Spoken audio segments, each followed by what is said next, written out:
गांव के किनारे एक बहुत पुराना तालाब था। लोग कहते थे कि उस तालाब में कोई औरत रहती है। दिन में पानी बिल्कुल शांत रहता था, लेकिन रात होते ही वहां से अजीब आवाजें आती थीं, पायल की छनक, किसी के गाने की धीमी गूंज और पानी के छींटे। बुजुर्ग कहते थे कि अगर किसी ने आधी रात को तालाब के किनारे कदम रख दिया तो वह कभी लौटकर नहीं आया। पर गांव के दो लड़के, सुरेश और मनोज, इन कहानियों पर यकीन नहीं करते थे। एक रात दोनों ने तय किया कि वे सच जाने जाएंगे। मनोज हंसते हुए, अरे ये सब दादी नानी की कहानियां हैं, वहाँ कोई औरत नहीं रहती, चल चलकर देखते हैं। सुरेश थोड़ा डरे हुए, पर सब कहते हैं कि तालाब की औरत लोगों को खींच ले जाती है। बस डराने के लिए कहते हैं, चल एक बार जाकर देख ही लेते हैं। रात गहरी हो चुकी थी।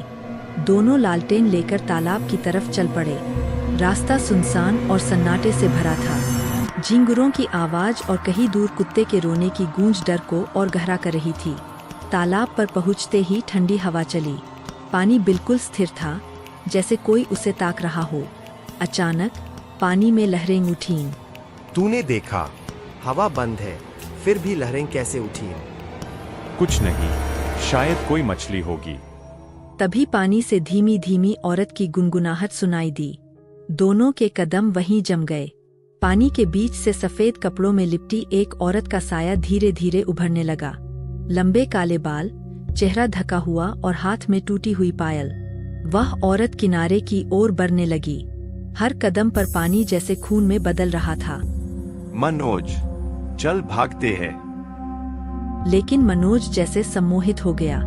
उसकी नजरें उस औरत पर अटक गईं। औरत धीरे धीरे मुस्कुराई। उसकी मुस्कान में इंसानियत नहीं, कुछ और ही था। उसकी आंखें लाल थीं और होठों से पानी टपक रहा था। मनोज, मेरे पास आओ। मनोज उसके पीछे पीछे बढ़ने लगा। सुरेश ने उसे पकड़ने की कोशिश की, लेकिन मनोज का हाथ बर्फ जैसा ठंडा हो चुका था। अचानक औरत ने मनोज का हाथ पकड़ लिया और झटके से पानी के अंदर खींच लिया। मनोज की चीख रात के सन्नाटे को चीरती हुई दूर तक गूंजी। फिर सब शांत। सुरेश घबराकर पीछे हटने लगा, लेकिन तभी पानी से वही औरत फिर निकली। इस बार उसकी आंखें सीधी सुरेश पर थीं। उसकी आवाज गूंज रही थी, तुम भी आए हो मेरी सीमा में, अब तुम भी लौट नहीं पाओगे। सुबह गांव वाले तालाब के किनारे इकट्ठा हुए। वहां बस सुरेश की लालटेन पड़ी थी, टूटी हुई पायल और पानी पर तैरता एक लाल धब्बा। उस दिन के बाद किसी ने उस तालाब का रुख नहीं किया। लेकिन गांव में आज भी रात होते ही पानी से गुनगुनाहट और पायल की आवाज सुनाई देती है। मनोज के गायब होने के बाद सुरेश किसी तरह वहां से भाग निकला। रात भर कांपता रहा। सुबह जब गांव वालों को बताया तो किसी ने यकीन नहीं किया। सबने कहा, मनोज जरूर कहीं भाग गया होगा, ये सब तेरे डर की बातें हैं। लेकिन सुरेश जानता था कि उसने क्या देखा। सुरेश अपने घर की चारपाई पर लेटा था। नींद आंखों से कोसों दूर थी। तभी अचानक खिड़की पर धीमी थपकी सुनाई दी। थक थक थक। सुरेश का दिल तेजी से धड़कने लगा। उसने हिम्मत करके खिड़की से बाहर झांका।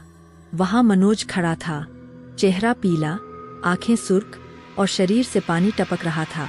मनोज धीमी आवाज में, सुरेश, मेरे साथ चल, मैं तेरा इंतजार कर रहा हूँ। सुरेश डर से पीछे हट गया। वह समझ गया कि यह मनोज नहीं, तालाब की औरत का बनाया हुआ छलावा है। गांव के बुजुर्ग भैरव बाबा ने सुरेश को बुलाया। भैरव बाबा वही थे जो गांव में झाड़ फूंक और तंत्र मंत्र के लिए जाने जाते थे। बेटा, तूने जिस औरत को देखा है वो साधारण आत्मा नहीं है, वो कमला है। सालों पहले उसे बेवजह चुड़ैल कहकर इसी तालाब में डुबो दिया गया था। मरते वक्त उसने कसम खाई थी कि हर साल एक जवान लड़के को तालाब अपने साथ ले जाएगी। तो अब मैं क्या करूं बाबा? आज रात मैं तेरे साथ चलूंगा। अगर उसका सामना करना है तो यज्ञ करना होगा, लेकिन सावधान रहना, उसकी आंखों में सीधा मत देखना, वरना तुझे भी खींच ले जाएगी। रात का समय, आसमान में बादल, चारों तरफ अंधेरा। भैरव बाबा और सुरेश दोनों तालाब के किनारे पहुँचे। दीपक जलाकर बाबा ने मंत्र पढ़ना शुरू किया। तभी तालाब का पानी उफान मारने लगा। लाल धुंध से तालाब ढक गया। धीरे धीरे वही औरत पानी से निकली, सफेद साड़ी, भीगे बाल, लाल आंखें। उसकी हंसी पूरे गांव में गूंज उठी। मुझे कोई नहीं रोक सकता, आज मैं दोनों को ले जाऊंगी। वह आगे बढ़ी। अचानक हवा का तेज झोंका आया और दीपक बुझ गया। अंधेरे में सिर्फ उसकी आंखें चमक रही थीं। सुरेश घबराकर बाबा का हाथ पकड़ता है। बाबा जोर से मंत्र पढ़ते हैं और हवन की राख उसकी तरफ फेंकते हैं। कमला की चीख आसमान तक गूंजी। कुछ पल के लिए उसका साया कांपने लगा, लेकिन फिर और भी भयानक रूप में सामने आ गया। तालाब का पानी खौलने लगा। भैरव बाबा ने आखिरी बार मंत्र पढ़ा और सुरेश को चिल्लाकर कहा, भाग सुरेश, भाग, वरना तुझे भी वो ले जाएगी। सुरेश भागने लगा, लेकिन पीछे मुड़कर देखा तो भैरव बाबा का शरीर आधा पानी में खिंच चुका था और कमला की लाल आंखें सीधे उसी पर टिकी थीं। उसकी हंसी गूंज रही थी। अब तेरी बारी है सुरेश। सुरेश के गायब होने के बाद गांव में दहशत फैल गई। अब तक लोग इसे अफवाह मानते थे, लेकिन 3-3 लड़कों के अचानक गुम हो जाने से गांव के बुजुर्ग भी सहम गए। गांव की चौपाल पर सभी इकट्ठा हुए। बुजुर्ग रामकिशन बोले, ये कोई साधारण आत्मा नहीं, इसे खत्म करना होगा, वरना हमारा गांव उजड़ जाएगा। लेकिन किसी की हिम्मत नहीं हो रही थी उस तालाब की ओर जाने की। तभी बूढ़ी औरत गौरी दादी बोली, कमला को तुम लोगों ने ही मारा था, बिना कसूर उसे चुड़ैल कहकर तालाब में डुबो दिया। उसकी आत्मा तभी तक भटकेगी जब तक उसे इंसाफ नहीं मिलेगा। सबके चेहरे उतर गए। सच यही था, गांव वालों ने ही कमला पर झूठा इल्जाम लगाया था। आखिरकार यह तय हुआ कि पूरे गांव को मिलकर एक अनुष्ठान करना होगा। भैरव बाबा तो अब नहीं रहे, लेकिन उनका शिष्य आनंद पंडित अभी जिंदा था।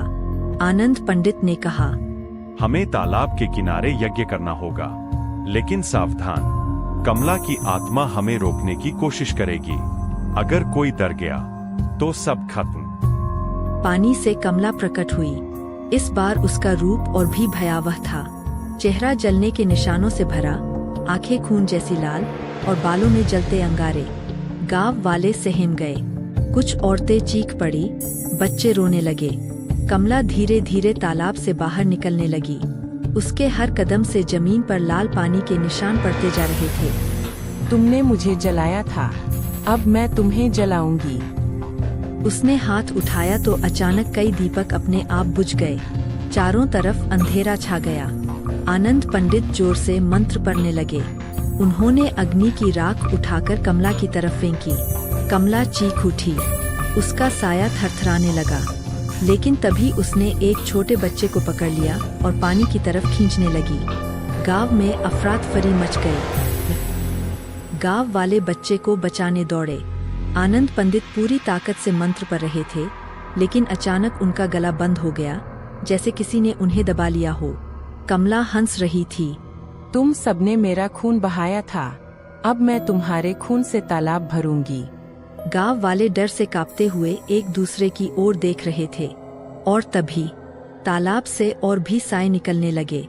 जैसे कमला अकेली नहीं, बल्कि कई आत्माएं अब उसकी साथी बन चुकी हों। उस रात गांव पर एक ऐसा साया छा गया जिससे कोई बच नहीं पाया। कहते हैं, तालाब की औरत अब अकेली नहीं, उसके साथ उन सबकी आत्माएं हैं जिन्हें वह अपने साथ खींच ले गई। और आज भी रात के सन्नाटे में उस तालाब से एक साथ कई औरतों की हंसी सुनाई देती है। गांव के लोग अब टूट चुके थे। सुरेश, मनोज और कई लोग तालाब की औरत का शिकार बन चुके थे। गांव की गलियां वीरान थीं, लोग घरों में बंद रहने लगे थे। लेकिन गौरी दादी ने हार नहीं मानी। उन्होंने कहा, कमला को इंसाफ चाहिए, सिर्फ तंत्र मंत्र से नहीं, सच्चाई से ही उसकी आत्मा को शांति मिलेगी। गौरी दादी ने सबको बताया कि असल में कमला निर्दोष थी। उसके पति की मौत हादसे में हुई थी, लेकिन लोगों ने अंधविश्वास में उसे चुड़ैल कहकर तालाब में डुबो दिया। मरते वक्त उसने श्राप दिया था कि तुम सबकी आने वाली पीढ़ियां मेरी प्यास बुझाएंगी। गांव वाले शर्मिंदा हो गए। आखिरकार उन्होंने तय किया कि अब इस श्राप को खत्म करना ही होगा। आनंद पंडित ने कहा, आज पूर्णिमा की रात है, यही सही समय है। हम तालाब के बीच अग्नि यज्ञ करेंगे और सब मिलकर कमला से माफी मांगेंगे। अगर वह हमारी सच्चाई सुन ले तो शायद शांति पा ले।